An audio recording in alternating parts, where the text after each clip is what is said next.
Hello, this is the Provoked Prawn, and I want to show you something really awesome. The MSI Project Zero lineup, which is Back Connect motherboards, and these are a little bit tricky for some reasons, so I want to show you the problems that I've discovered when using this in the build, but also highlight what's really cool about it. This is not only a very nice looking motherboard, but it supports that Back Connect design, which means all the usual connectors that you need for building a PC are located at the rear rather than on the front.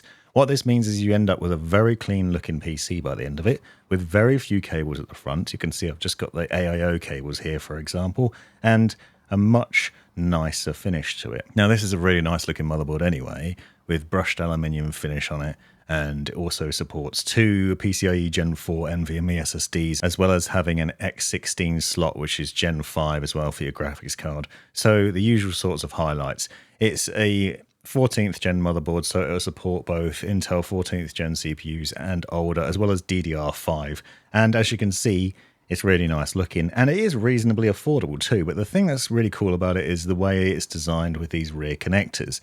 You have your USB connectors, your front panel connectors, your 24-pin and 8-pin CPU power connectors, system fan headers, CPU fan headers, all located at the rear. This is great because, as you can see, it ends up being a pretty clean build. Now for this, I'm using two SSDs and a Intel i7-14700K, and I wanted to do a quick setup on this and then show you the potential problems that I've had with it.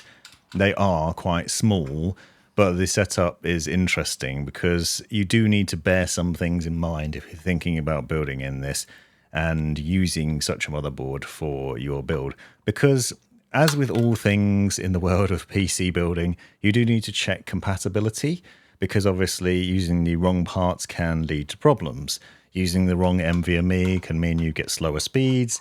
Using the wrong CPU could potentially lead to bottlenecks and other things. But in this instance, the problems actually come from something entirely different, and that is that Back Connect design itself. Unlike other motherboards, like this Mini ITX motherboard from Gigabyte, where you just slot the motherboard into the relevant standoff, screw it down, and then plug all the cables in, you need to give a little bit more thought to Back Connect motherboards. Because if you look at the B760M Project Zero webpage, you'll see if you scroll down that there's a section specifically on compatible cases. There's a list of a few different compatible cases from both MSI and other brands that you can see here. And the reason for this is you need to account not only for the standoff positions on the rear, as you normally would do when you're securing your motherboard to the case, and the clearly marked areas, but also the logic of where the various connectors are going to sit in the case, because they need a special slot in order to run through them. Not all cases will support this.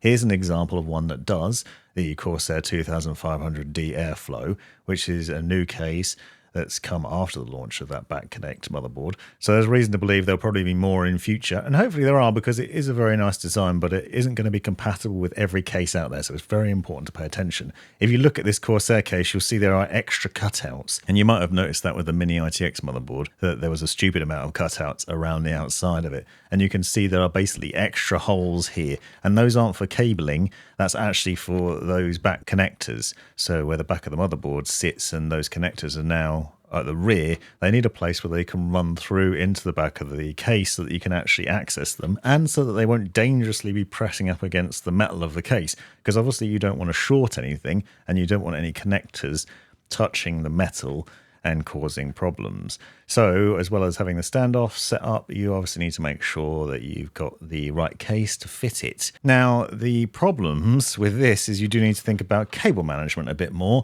So you can't do this, what I have here, with two Corsair Commander cores and a USB hub and loads of cables. You end up having to cable manage a lot more neatly. And that's because obviously you've got to keep cables away from the motherboard and make sure they don't block anything or touch the back of the motherboard or get in the way of other cables that you're going to need to plug in. Now, I found with this case I had to use a lot of cable ties, and luckily there are a lot of hooks and loops through here. I also had to go through stages where I secured the front panel connectors first, and then the fans, to make sure I could connect all that up. Because if you did something simple like installing the power supply unit, then you're then blocking a lot of the ports on the motherboard, you then can't plug things in. And the same goes for the hard disk drive cage. So you actually have to plan things out a lot more with building in this sort of case. You can see when you insert the pierce shoe that obviously takes up a large section of the bottom of the case. You then can't access various different things. So I found out how to cable tidy in stages and do it a lot more than I normally would. So if you don't like cable tidying and you feel this is going to be a bit of a nightmare for you, then a Back Connect motherboard might not be for you, because it isn't ideal in terms of that setup. You can't just bung all the cables in the back and then shut the door and hope for the best. You do have to neaten things up a bit. If, on the other hand, you are really keen on tidying and you like making everything nice and neat, then this might well be for you, and it does end up looking pretty swish. The other thing, though, it isn't limited to just this problem. The other thing I found was the compatibility with things in the case. For example, the hard disk drive cage sits in the top right here, and I found that with a rear connect motherboard, you basically can't use this because it's pressing right down on the CPU cables. So the power cables for the motherboard, the EPS cables, the two 8-pin connectors up there, it's pressing down on top of those, so much so that it was actually leaving marks on the cables. And I don't feel like this is very safe or sensible to do, so I had to abandon this. Now in theory you could do it, and maybe your cabling will be slightly different, but as you can see I've got some pretty thin cables on this power supply that run in here, so they're pretty pliable, but it's a risk. And this isn't necessarily the only issue you'll have. There's just an issue with this case, and maybe it won't even be an issue with other cases, I don't know. But I wanted to highlight some of the potential things to think about if you are using a rear connect motherboard. It's not as simple as you might think, though it is worth the effort in my mind, because it does end up looking really nice. The other benefit here is with the case like this, obviously with that rear connect design and with the airflow panel that goes on the back, if you do go to the effort of cable managing, you end up with a much better airflow potential, and it's neater, because one of the things I noticed with this case, for example, is you can see your fan cables and other cables through the back of that panel. But then you end up with a very clean design, as you can see here slightly differently, with a P28 unifans from Lee & Lee and a deep cool digital cooler. We ended up with a really swish looking finish that I'm pretty happy with. So Project Zero motherboards, Back Connect motherboards, interesting, but maybe a little bit tricky. If you found this interesting, check out the links in the description to find out more on related videos to this one, and thanks for watching. You've made it right to the end of the video, you brilliant legend you. If you've enjoyed it, click that subscribe button, give me a thumbs up, and drop me a comment down below if you've got any questions. If you really enjoyed it, consider joining the channel and see the benefits of doing so.